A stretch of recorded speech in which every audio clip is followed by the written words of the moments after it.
And what I want to talk about today is this idea of the second original and the complexities that bring it in. He's famous for his unreliable narrators, and he's also famous for us not really knowing what to do with the language that he uses. I'll start with a couple of quotes.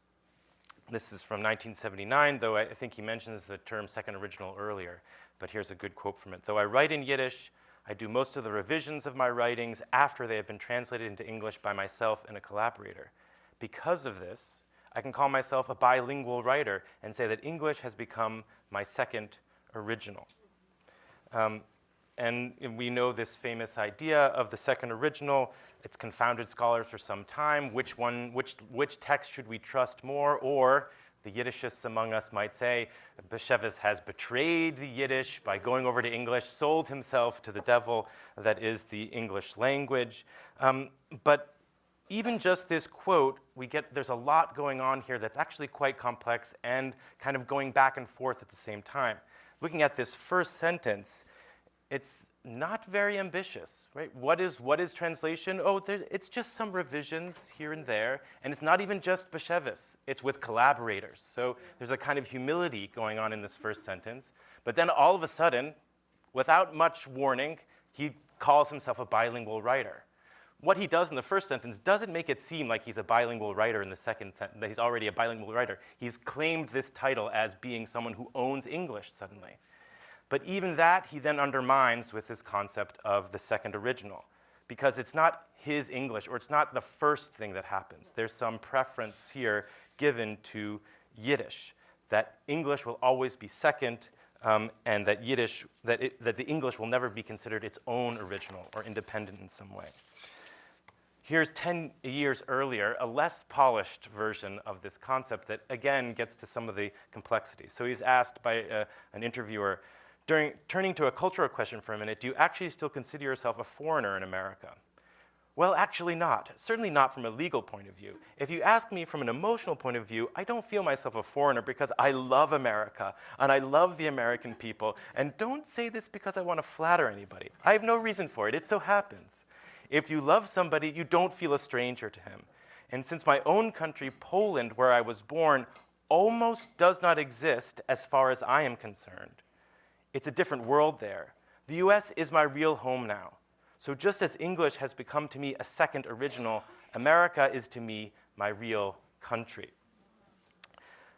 For one, as we all can already hear from your laughter, he doth protest too much. He wants you to know that he loves America. He really loves America. And don't ask him otherwise. But as we know from having talked today about what Bashevis and lovers mean, right? The difference between lovers and strangers, right? Lovers happen to end up being strangers for the most part in Bashevis fiction, if not enemies, right? To put a fine point on it. And then also see the qualifiers here of the second part of this quote, right? What is Poland? Poland is his own country, even if it's something that he's lost. America is not his own country in the same way. Poland is the original, right? Whereas America is secondary in some way. Also notice, if we're thinking again about how Bashevis thinks, we've already talked about a little bit today, about the idea of what is real and what is imaginary, or if we're following Gimple Tom, the imaginary ends up being more real than reality in some way. How does that map onto America and Poland? Poland being the imaginary real in his fiction that is in fact more powerful or more original in some way than this second original that gets called America. So from these two quotes, we get a really complex, I think, and maybe I'm trying to be a more generous idea of what Bashevis says, what he means when he says a second original. That there's a trajectory for desire for English, for America, for the stability and prestige that it can provide, but also this sense that there is an original behind there, a Yiddish that renders that originality somehow secondary or too late in some way. And what I want to do with the rest of my time is bring home this idea of the undecidability of the second original by looking at a single story, Die Vorlesung, the lecture, and the different versions of it that one can find here through the help of the UT Austin papers of Bashevis, And I want to show that it's not just, I don't want to think about, which many Yiddishists have done, and we all do all the time, the gap between the English and the Yiddish. I don't want to prove one original over the other, but linger in the tension between the two and what that may be able to tell us about the shifting readerly commitments that Bashevis has between this desired for American home and the lingering commitments to the vernacularity of Yiddish. So, to start, and to keep us on our toes a little bit, I just want to show some images from the archive, from Bashevis' notebooks. He really did want to learn English. Whether he became a bilingual author will leave as a question for a moment, but he made these very elaborate lists, vocabulary lists, which you can find in his notebooks, not just from the 1930s and 40s, but throughout the 50s and 60s and beyond. And they're great little word poems here, from physicist down to what to me seems like a very amazing English word that I hadn't thought about, recoil, or the difference between minute and minute that he has to look for. And then this one, what you can do with a vocabulary list, you can go from apologizing, kneeling to apologize, all the way to feeling irrevocably dejected. Right? And these lists have that quality, right? They're not just about the practicality of being a person living in America, but there is an attempt to try to approach some kind of what are the literary possibilities of English that have a parallel in Yiddish, of course, but what are the kind of nuances and ways to think through in English in some way to become a bilingual writer or approach it in some way. Of course, this was not always the case, this kind of striving for English. Most of you know that originally, at the beginning, when he was first being translated into English, he was translated mostly by professional Yiddish translators. So the early 50s and 1960s, you had someone like A.H. Gross is the translator for the most part of Die Familie Mushkat. He died in the middle of the translation, so other people like Maurice Samuel had to come in to finish it. But otherwise, he was translated by Norbert Guterman, born in Warsaw, Isaac Rosenfeld, Saul Bellow, of course, but also Isaac Rosenfeld, a native Yiddish speaker who wrote in Yiddish as well. Jacob Sloan, the translator of Sutton Garai, was a Yiddish speaker. Joseph Singer, as I think we've already mentioned, is Yud Zinger's son, was the translator of many of the novels. And then you get the 1-2 punch of the Charney, the prestigious Yiddishist family, Elizabeth Shub and Shulamis Charney. And what would happen is that these translators, the translation would then be handed over to editors. Prominently at the beginning, Cecil Hemley and Elaine Gottlieb, the husband and wife team that were the big champions of Bashevis at Noonday Press, they also edited these translations and often got translation credit for that editing. One more of those editors was Elizabeth Paulette. That's Delmore Schwartz's second wife, for those of you who are collecting literary trivia. In any case, as is well known, in the second stage of translation of Yiddish, of Bashevis' writing, these first professional translators were, for the most part, cut out of the process.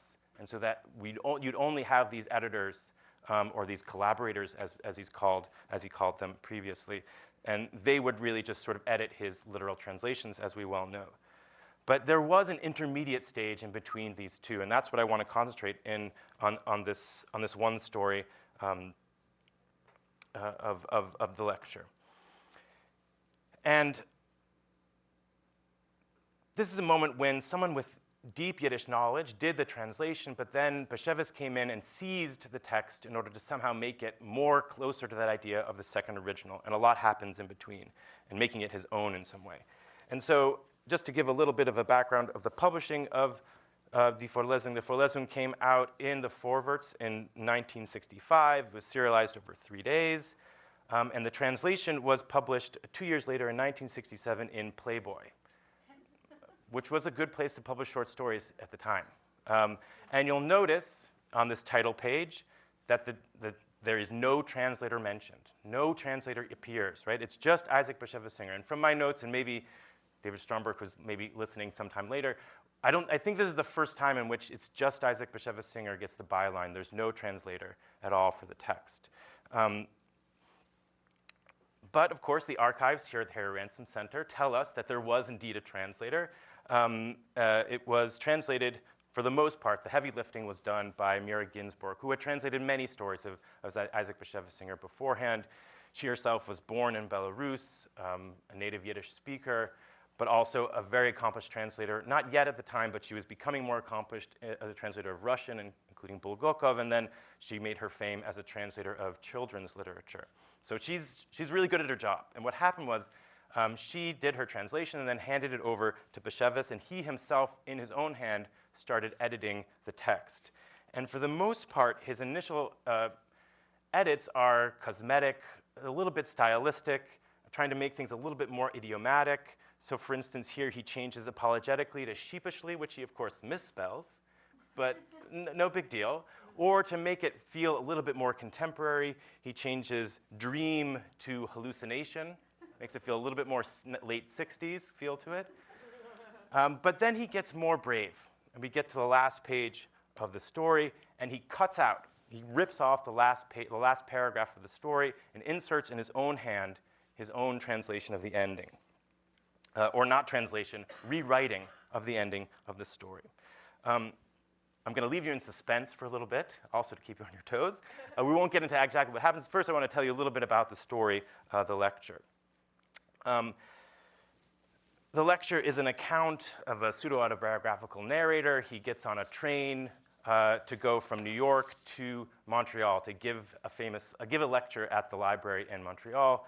The lecture is supposed to be an optimistic account of the future of Yiddish literature, but along the way, everything goes wrong, as you well know.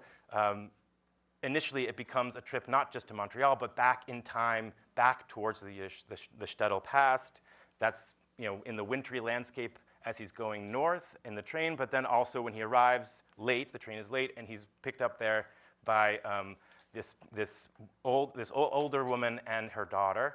And they, of course, are embodiment of the shtetl. She is one of the gregarious monologists of the Yiddish repertoire. She's constantly talking very, very idiomatically, mostly about her experience in the Holocaust.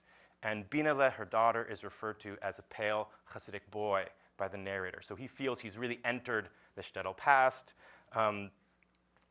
Even their apartment sort of smells and like the dankness and drabness of the shtetl in some way. He's going to sleep on a really creaky cot when he realizes he's lost his manuscript for his speech.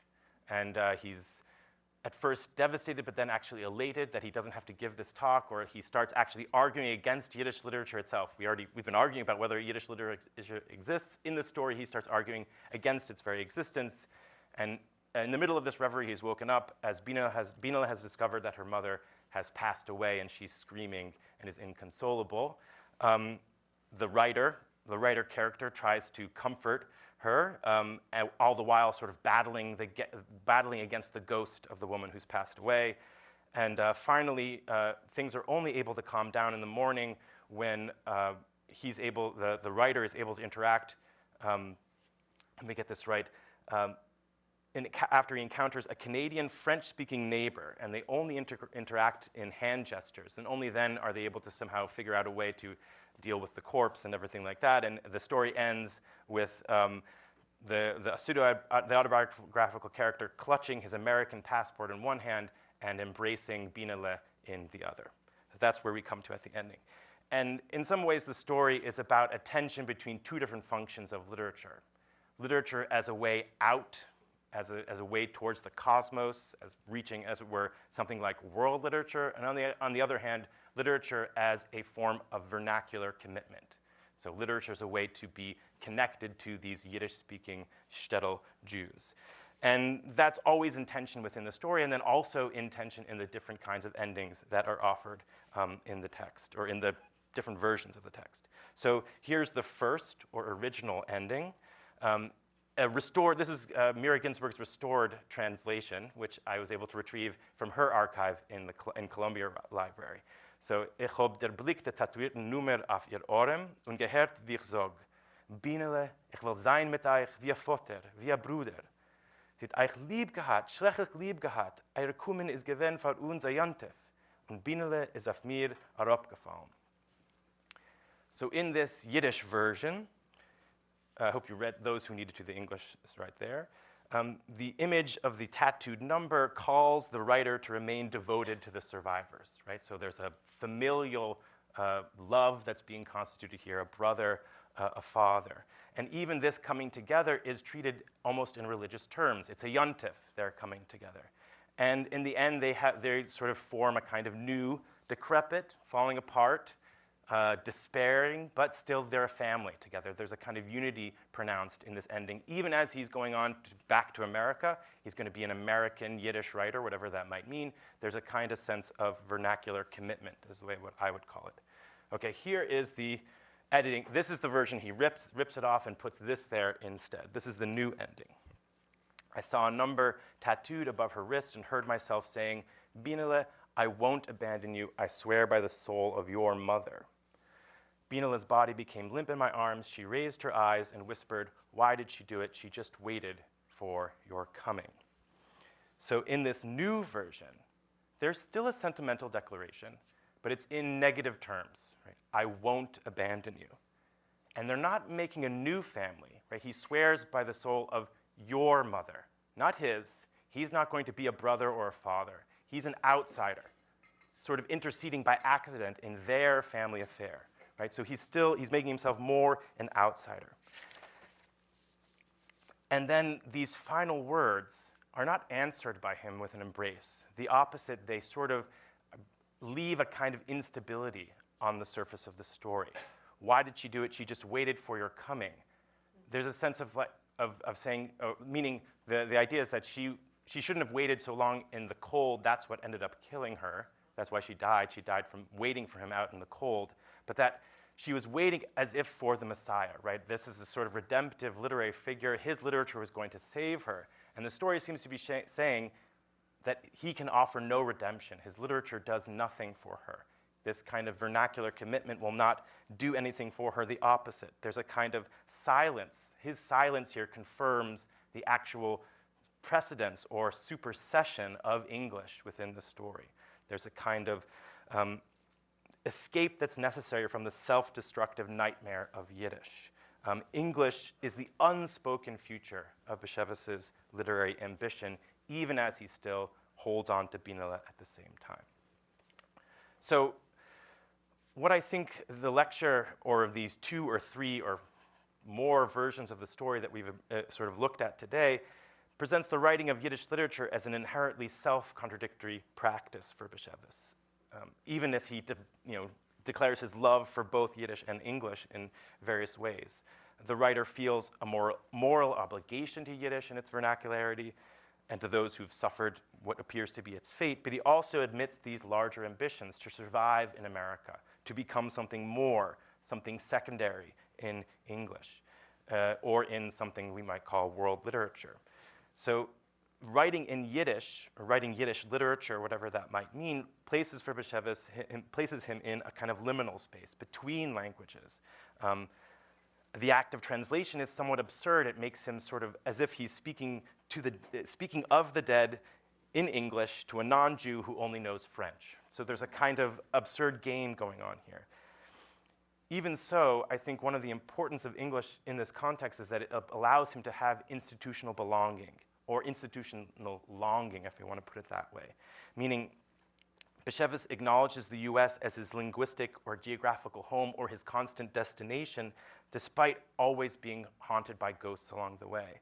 He accepts translation as a necessary compromise and proposes English, or even America, as his ultimate but never fully realized destination. Thanks.